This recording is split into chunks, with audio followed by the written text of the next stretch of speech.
We can now go across to Cambridge and speak to Luana Zhang, who joins us. Firstly, congratulations on graduating. You called for unity in your graduation address. What inspired you to do that?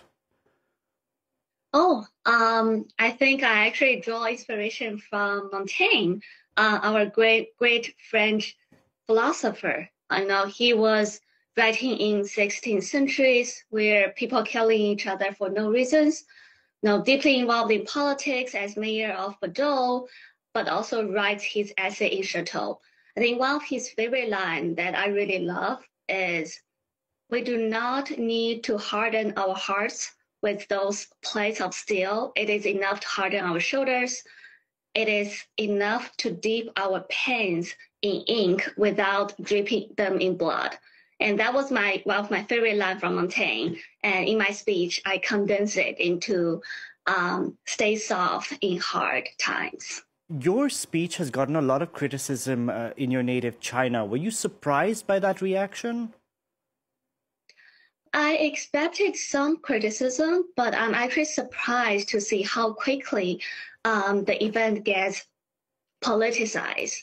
I think to some extent, my own experience has become a living illustration of my speech. And I think we're living in a time where all of us are very exhausted and disillusioned of the grand narratives about humanity rises and falls as one. So I would say a lot of the criticism is not against me.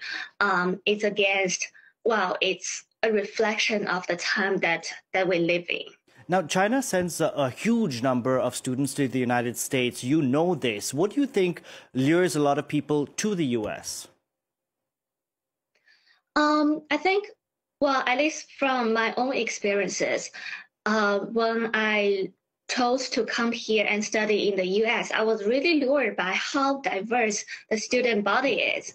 Because if we think the mission of higher education is to educate the students to go out and change the world, you cannot change the world without understanding the world.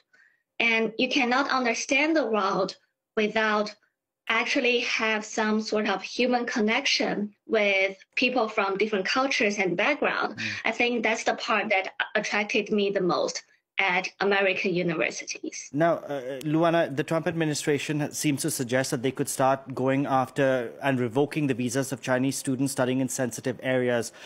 You were a student yourself until recently. How does this make you feel when you see students getting caught up in the crosshairs between two nations? I think you were spot on. It's pretty heartbreaking to see that, and associate Chinese students with spy is a very unfortunate reality.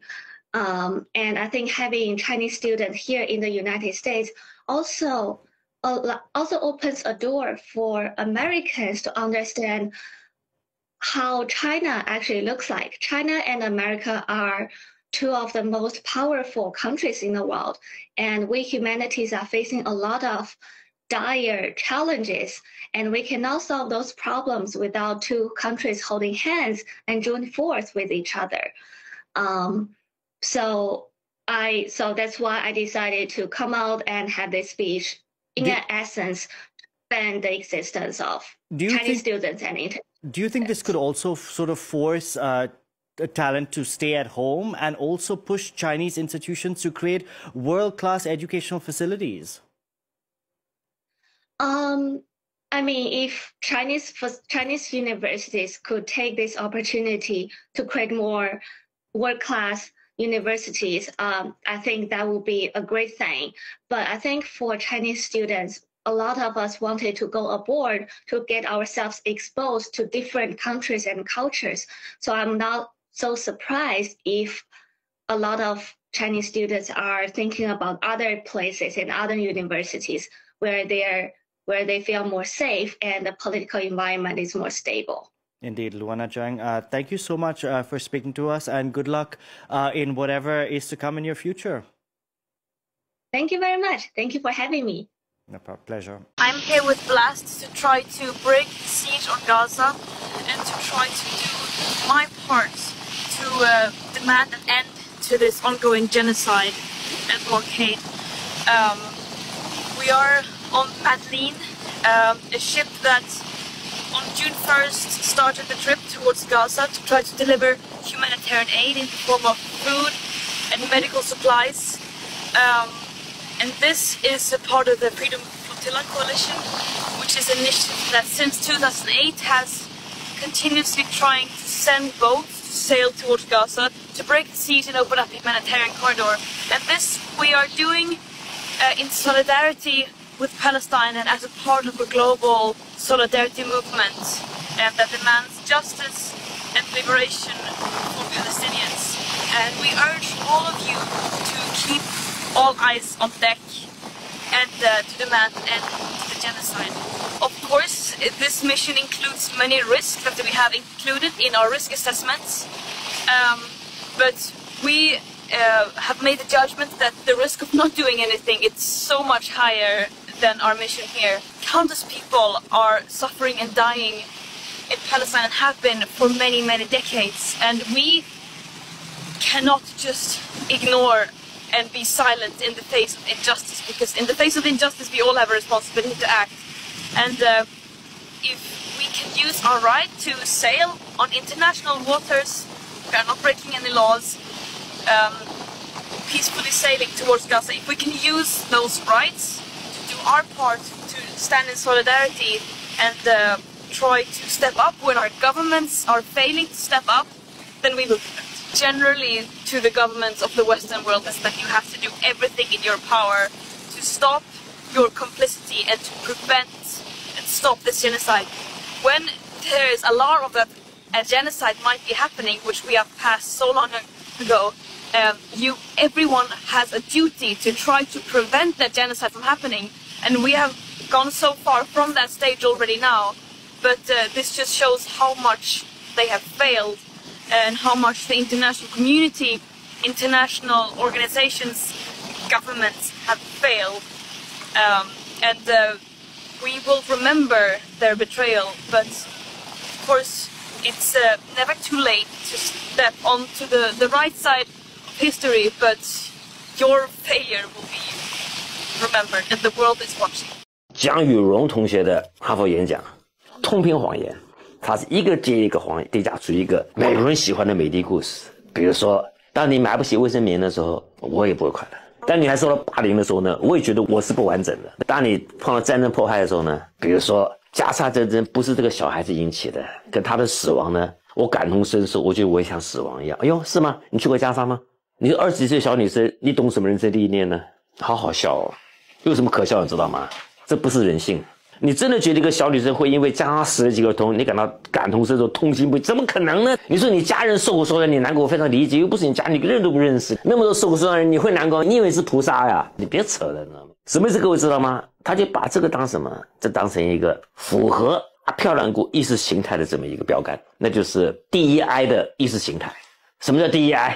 多元化、公平、包容。换句话讲，就是你这个目的啊，就是把它在哈佛大学讲出来，作为对抗对哈佛大学整数的一个回应，没错吧？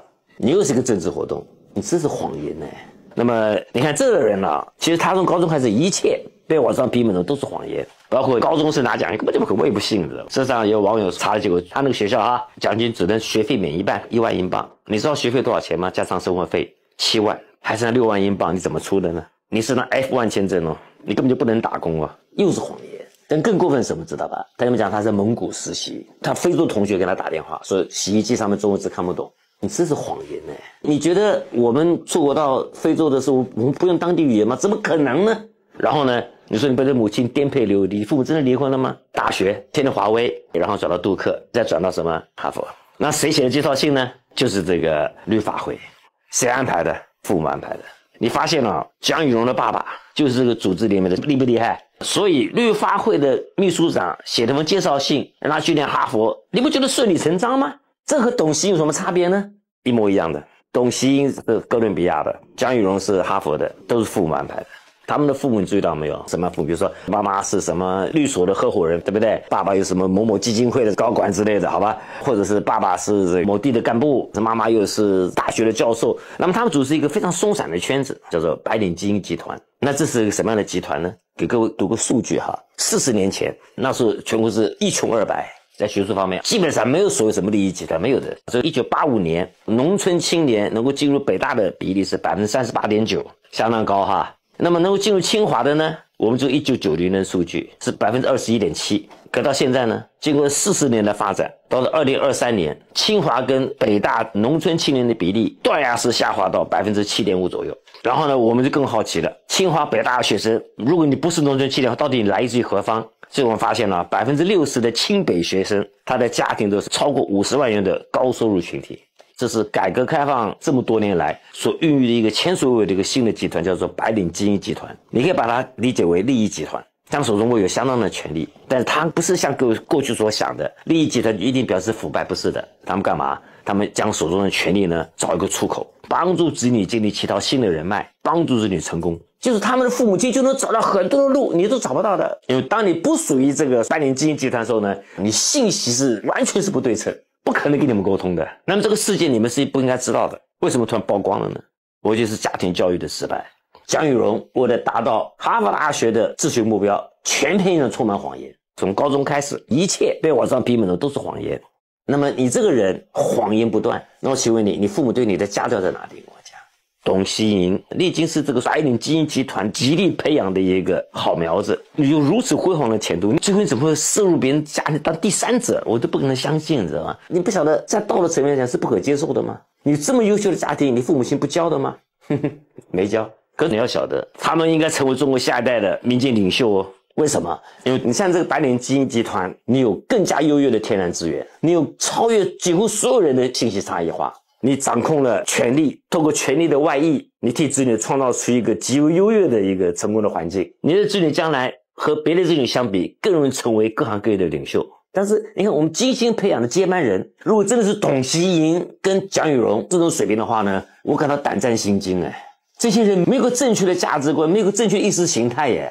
这批人能够当下一代的领袖吗？就这种水平啊。当领袖必须有领袖的气质，当领袖必须有领袖的条件。比如说，你就承担更多的社会责任，秉持自己最起码的家庭教育观的道德底线。那么你更是一个公众人物，你的行为一定会成为别人关注的对象，你的一言一行更要注意。那么你这么优秀的家庭，你父母亲如果不做出家庭教育的话，你的孩子走向董希莹或者是不谈蒋雨蓉的后尘的话呢，不但是对整个家庭的打击，对整个你们这个集团的羞辱，更是对国家未来的创伤。